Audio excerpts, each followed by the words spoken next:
Guys, this is सफे and welcome to my YouTube channel. तो अभी हम लोग क्लास 9 के फिजिक्स का ग्रेविटेशन चैप्टर को स्टडी कर रहे थे। इसमें हम लोगों ने पढ़ा था कि ग्रेविटेशनल फोर्स किसी दो बॉडी के बीच कैसे लगता है और किन किन फैक्टर्स पे डिपेंड करता है, राइट।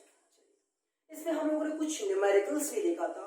आज उसी न्यूमेरिकल्स को कुछ आगे बढ़ाना है, मतलब यह कि न्यूमेरिकल्स कुछ और सीखना है, समझना है कि कैसे कोई दो बॉडी का मास कुछ दिया हुआ है and that are separated at a distance something, देन हम लोग उसमें ग्रेविटेशनल फोर्स कैसे फाइंड करते हैं, राइट।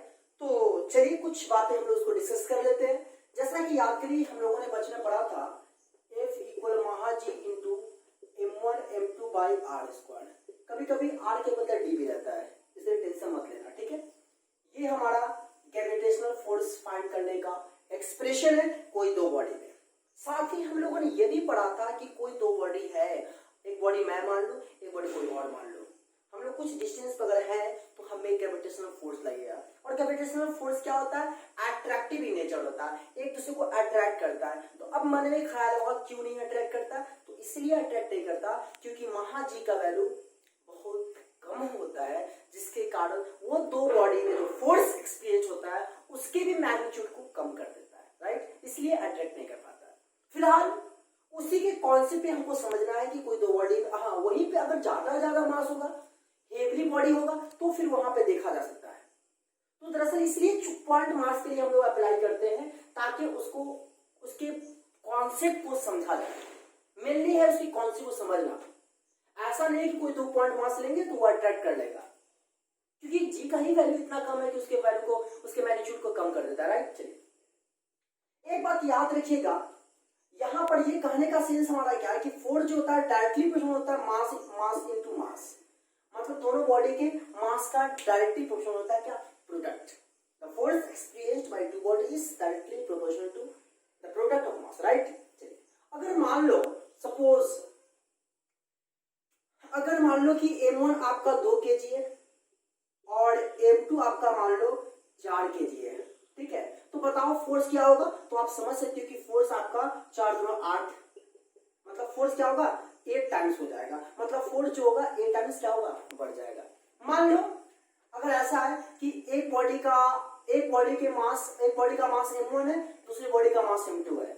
हम यहाँ पे क्या कर रहे हैं कि मान लो कि m1 जो है वो बॉडी का मास सेम रहने दो, एक दूसरा बॉडी जो m2 है उसके मास को आप डबल कर दो, तो अब क्या हो जाएगा? 2m2। तो अब मुझे बताओ इस दोनों में जो फोर्स लगेगा वो कितना होगा? तो सिंपल सी बात है, फोर्स क्या होगा? m1 इंटू m2, तो m1 इंटू m2 क्या होगा? 2m2। बताओ क्या आ जाएगा? 2m1 m2। मतलब यह कि 2 टाइम्स क्या होगा? इंक्रीज कर जाएगा। यही होगा ना। दूसरी बात यह हमेशा याद रखिएगा कि अभी हम लोगों ने जो यहाँ पे एक्सप्रेशन लिखा है इसमें directly proportional to m1 m2 हुआ और फोर्स जो होगा inversely proportional to square of their distances. R के बदले कहीं कहीं डी रहता है। सपोज मान लो कि अगर हम कोई दो बॉडी के डिस्टेंस को हम डबल कर रहे हैं, राइट, डबल कर रहे हैं, तो डिस्टेंस यहाँ पे r है तो f इक्वल 1/r स्क्वायर हो गया। और हम जब डबल करेंगे तो डिस्टेंस मेरा क्या होगा? 2r। तो हमारा फोर्स क्या होगा? फोर्स हमारा हो जाएगा 1/4r स्क्वायर। क्यों? क्योंकि r है तो हमारा फोर्स हुआ क्या? f equal 1/r square. जब डिस्टेंस r है तो बॉडी के बीच का, तो फोर्स हमारा 1/r स्क्वायर है। अब मैं क्या कर रहा हूँ? डिस्टेंस डबल कर रहे हैं, तो जब डिस्टेंस डबल कर रहे हैं तो r के बदले क्या होगा? 2r। और यहाँ पे क्या है? स्क्वायर, तो 1/2r का स्क्वायर क्या होगा? 1/4r square. तो बताओ आप मुझे इसको क्या लिख सकते हैं? 1/4 इंटू 1/r स्क्वायर। अब जरा देखो ये क्या हुआ? 1/4 जो हो जाएगा डिक्रीज कर जाएगा। कब? जब कोई दो बॉडी के बीच के डिस्टेंस को हम डबल करेंगे। समझ रहे हो ना? चलिए एक और बात, अगर मान लो डिस्टेंस r है तो जाहिर सी बात है कि f इक्वल 1/r स्क्वायर होगा। अगर मान लो मैं यहाँ पे क्या कर रहा हूँ? डिस्टेंस को हाफ कर रहा हूँ, तो बताओ डिस्टेंस जब हाफ करेंगे तो मेरे को फोर्स क्या होगा? 1 रेडियस डिस्टेंस हमारा r है, हाफ कर रहे हैं तो r/2। तो r/2 का स्क्वायर क्या होगा? f equal 1/r square by 4। आप मुझे बताओ इसको लिख सकते हैं 4 इंटू 1/r स्क्वायर, क्योंकि 4 ऊपर जाएगा। तो अब मुझे बताओ जब डिस्टेंस हाफ किए तो फोर्स मेरा क्या हुआ? 4 टाइम्स हो गया। कैसे? क्योंकि फोर्स हमारा ऑलरेडी 1/r² है। अब क्या आया, force equal force into 1/r²। तो ये 1/r² को थोड़ा साइड कर लो तो बच क्या गया 4, यानी कि 4 टाइम्स बढ़ गया। कब, जब डिस्टेंस को हाफ करते हैं। लेकिन जब डिस्टेंस को डबल करते हैं तो फोर्स मेरा क्या होता है 1/4 हो जाता है, 1/4 कम हो जाता है। यही बात कहा जाता है क्या, the force experienced by two bodies inversely proportional to square of their distance. जितना ज्यादा डिस्टेंस बढ़ाओगे उतना फोर्स उसके स्क्वायर का कम होगा, और जितना डिस्टेंस कम करोगे वो दो बॉडी में फोर्स उतना ज्यादा होगा। राइट, चलिए हम लोग एक बहुत ही बेहतरीन क्वेश्चन देख लेते हैं। और क्वेश्चन हमारा क्या है, आप गौर फरमाओगे। क्वेश्चन हमारा एक बॉडी है m1 m है मान लो, एक दूसरा बॉडी m है, और दोनों को हम बिल्कुल एक साथ सटा के रख दिया। ठीक है, तो यहाँ पे क्वेश्चन क्या है कि two identical body of mass, two identical body which are made of same materials, मतलब दोनों बॉडी क्या है, सेम मटेरियल्स का बना हुआ है, and their radius to spherical identical कर देना। ठीक है ना, टू स्फेरिकल, तो यहां पे मैंने माना है दो स्फेरिकल आइडेंटिकल बॉडी है which are made up of same materials and their radius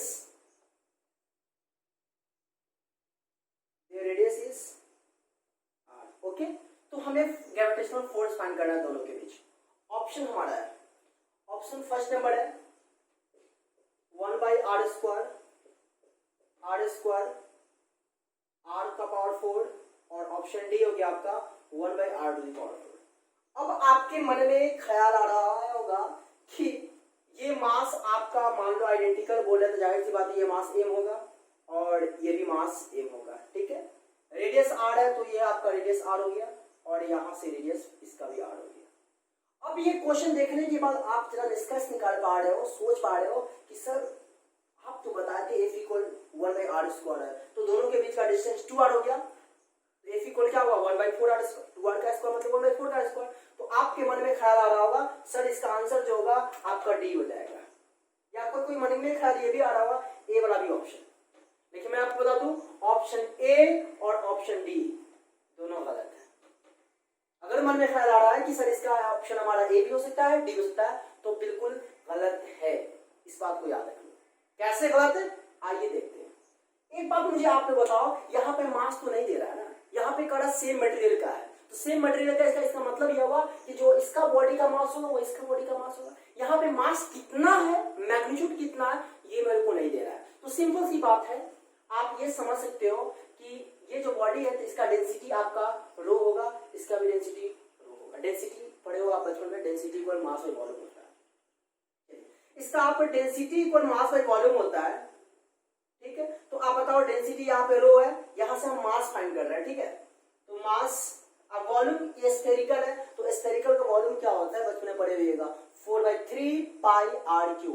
sphere का वॉल्यूम होता है 4/3 पाई r³, तो इसका वॉल्यूम क्या होगा 4/3 पाई r³।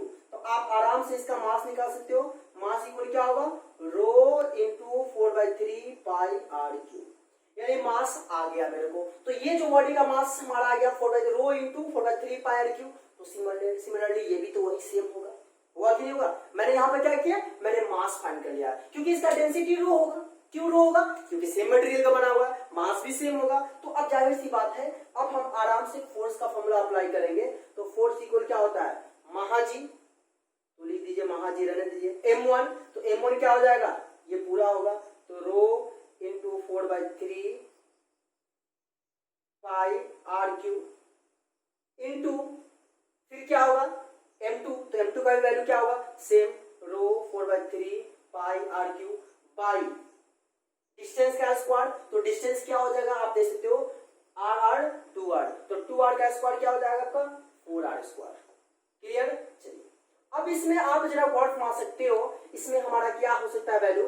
तो force equal Mahaji into rho का स्क्वायर और पाई r³ यानी कि सिंपल सी बात है 4/3 पाई का स्क्वायर हो जाएगा। देख सकते हैं आप 4/3 पाई 4/3 पाई, तो 4/3 पाई का स्क्वायर इंटू आर क्यू क्या होगा, आर का पावर 6/4 आर स्क्वायर। तो अब जरा सोचिएगा, जब इसको हम डिवाइड करेंगे तो आर का पावर 6 है, यहाँ आर स्क्वायर है, तो सिंपल सी बात आपका वैल्यू कुछ इस प्रकार आएगा, जी इंटू रो का स्क्वायर इंटू 4/3 पाई का स्क्वायर इंटू आर का पावर क्या हो जाएगा 4/4, राइट।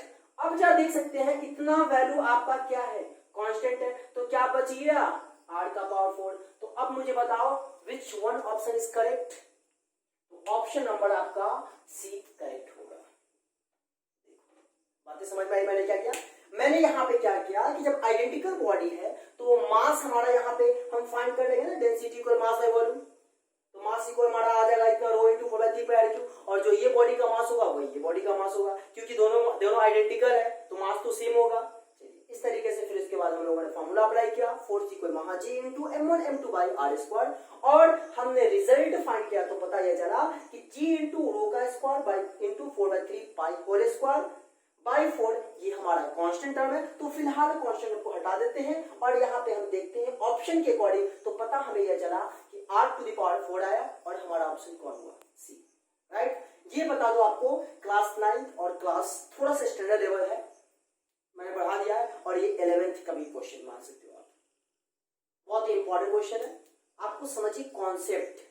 वैसे m1 का मास m2 का मास दे रहा हो, डिस्टेंस दे रहा हो, तो आप तो इजी फाइंड कर सकते हो, बिल्कुल हलवा वाला क्वेश्चन है। तो आइए अब हम होमवर्क में आपको दे देते हैं 2 क्वेश्चन, जो आपका m1 भी दिया होगा m2 भी दिया होगा और दोनों बॉडी के बीच का डिस्टेंस भी दिया होगा, तो आपको ग्रेविटेशनल फोर्स फाइंड करना है, राइट। चलिए इस बोर्ड को रब करते हैं, फिर उसके बाद हम आपको क्वेश्चन देते हैं। तो इस तरीके से हमने क्वेश्चन 1 का आपका सॉल्यूशन दिया, और एक बोर्ड पे आप जो देख पा रहे हैं क्वेश्चन 2 एंड क्वेश्चन 3, इसका सॉल्यूशन आपको होमवर्क में करना है। क्वेश्चन क्या करना है मैं थोड़ा एक बार पढ़ देता हूँ। What is the magnitude of the gravitational force between the earth and 1 kg object on its surface. The mass of the earth is 6 × 10⁻24 kg and radius of the earth is 6.4 × 10⁻6 metre, या इसी को आप kilometre में change करोगे तो आपका आएगा 6400 kilometre.